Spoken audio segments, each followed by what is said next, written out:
America के पूर्व राष्ट्रपति अब्राहम लिंकन ने कहा था, public sentiment is everything, with public sentiment nothing can fail and without it nothing can succeed. मतलब था कि जनता की भावना ही सब कुछ है। जनता साथ है तो असफलता असंभव है, और जनता साथ नहीं तो सफलता असंभव है। और यही लाइन प्रशांत किशोर की राजनीति को परिभाषित करती है। वो बार बार कहते हैं कि राजनीति का केंद्र बिंदु जनता है, ना कि सिर्फ सत्ता। नमस्कार, छा गए नेताजी में आज बात पीके और बिहार की राजनीति की। एक वक्त था जब बिहार की चुनावी राजनीति सिर्फ दो नामों के इर्द गिर्द घूमती थी, लालू प्रसाद यादव और नीतीश कुमार।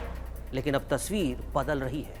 पर्दे के पीछे से चुनावी रणनीति बनाने वाले प्रशांत किशोर अब खुद चुनावी रण में हैं, और उनके सामने है बिहार, जिसे जातीय समीकरणों और सामाजिक न्याय की राजनीति की सबसे बड़ी प्रयोगशाला कहा जाता है। प्रशांत किशोर का मानना है कि बिहार विधानसभा चुनाव में उनकी पार्टी या तो पहले होगी या आखिरी। उन्होंने दावा किया कि जेडीयू को 25 से कम सीटें मिलेंगी और महागठबंधन तीसरे स्थान पर रहेगा। प्रशांत किशोर का नाम चुनावी राजनीति में एक रणनीतिकार के तौर पर सबसे ज्यादा चर्चा में रहा। यूपी हो, बिहार हो या फिर बंगाल, किशोर ने पार्टियों को जीत दिलाने के लिए ना जाने कितने जुगाड़ लगाए। वो राजनीति के मैदान में नेता नहीं बल्कि पर्दे के पीछे काम करने वाला दिमाग रहे, जिनके बिना बड़ा चुनाव जीतना मुश्किल माना जाता था। प्रशांत किशोर की राजनीतिक यात्रा में पहली बड़ी सफलता 2014 के लोकसभा चुनाव में मिली, जब उन्होंने सिटीजन्स फॉर अकाउंटेबल गवर्नेंस संगठन बनाकर बीजेपी को पूर्ण बहुमत दिलाने में महत्वपूर्ण भूमिका निभाई। इस चुनाव में उनके द्वारा डिजाइन किया गया चाय पे चर्चा अभियान सबसे ज्यादा लोकप्रिय रहा।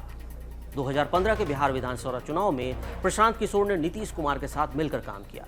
बिहार में बहार बा, नीतीश कुमार बा जैसे प्रसिद्ध नारे प्रशांत किशोर के दिमाग की ही उपज थे। इस चुनाव में महागठबंधन की जीत में उनकी भूमिका अहम थी।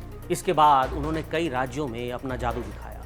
2017 में पंजाब में कैप्टन अमरिंदर सिंह के साथ, 2019 में आंध्र प्रदेश में जगन मोहन रेड्डी के साथ, 2020 में दिल्ली में केजरीवाल के साथ और 2021 में पश्चिम बंगाल में ममता बनर्जी के साथ। प्रशांत किशोर की सफलता का राज है उनके आंकड़े, वोटर बिहेवियर और जन भावनाओं को विश्लेषण करने की क्षमता।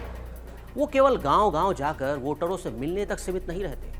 वो social media trends, mobile data, micro level survey तक का इस्तेमाल करते हुए चुनाव की पूरी तस्वीर तैयार करते हैं। और यही वजह थी कि साल 2022 में प्रशांत किशोर ने फैसला किया कि अब वे सिर्फ दूसरों के लिए रणनीति नहीं बनाएंगे बल्कि खुद राजनीति के मैदान में उतरेंगे। उन्होंने एक्स पर संकेत दिया था कि अब वे वास्तविक मालिकों को जनता के पास लौटाना चाहते हैं और जन सुराज यानी जनता के सुशासन की ओर कदम बढ़ाएंगे। इसके बाद उन्होंने बिहार भर में 3000 किलोमीटर की पद यात्रा की घोषणा की।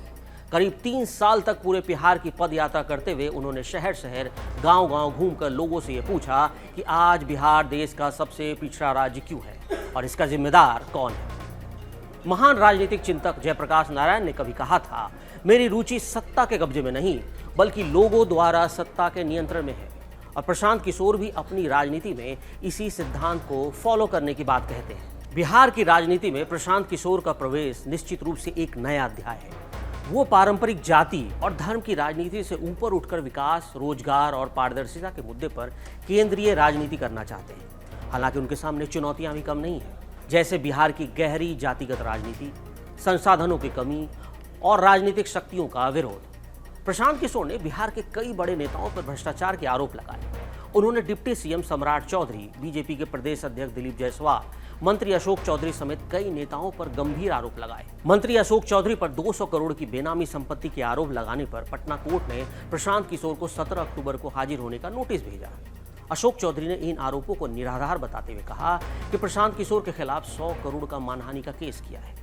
महात्मा गांधी ने कहा था कि मैं ये नहीं मानता कि धर्म की राजनीति में कोई वास्ता नहीं है। धर्म रहित राजनीति शव के समान है, जिसे दफना देना ही उचित है। प्रशांत किशोर ने भी राजनीति में नैतिकता और पारदर्शिता लाने की बात ठीक इसी तरह की। अब आने वाले चुनावी नतीजे ही बताएंगे कि क्या प्रशांत किशोर बिहार की राजनीति में नई दिशा दे पाएंगे या फिर वो सिर्फ एक वोट कटवा बनकर रह जाएंगे। लेकिन एक बात तो तय है कि बिहार की राजनीति अब पहले जैसे नहीं रहेगी, क्योंकि एक नया खिलाड़ी मैदान में है और वो अपनी उपस्थिति का एहसास कराने में लगभग सफल हो चुका है। कहा जाता है कि बिहार सिर्फ राजनीति करता ही नहीं बल्कि राजनीति गढ़ता है। ये कहानी सिर्फ प्रशांत किशोर की नहीं बल्कि बिहार की राजनीति में बदलाव की संभावनाओं की भी है। और क्या ये बदलाव साकार होगा, ये समय ही बताएगा।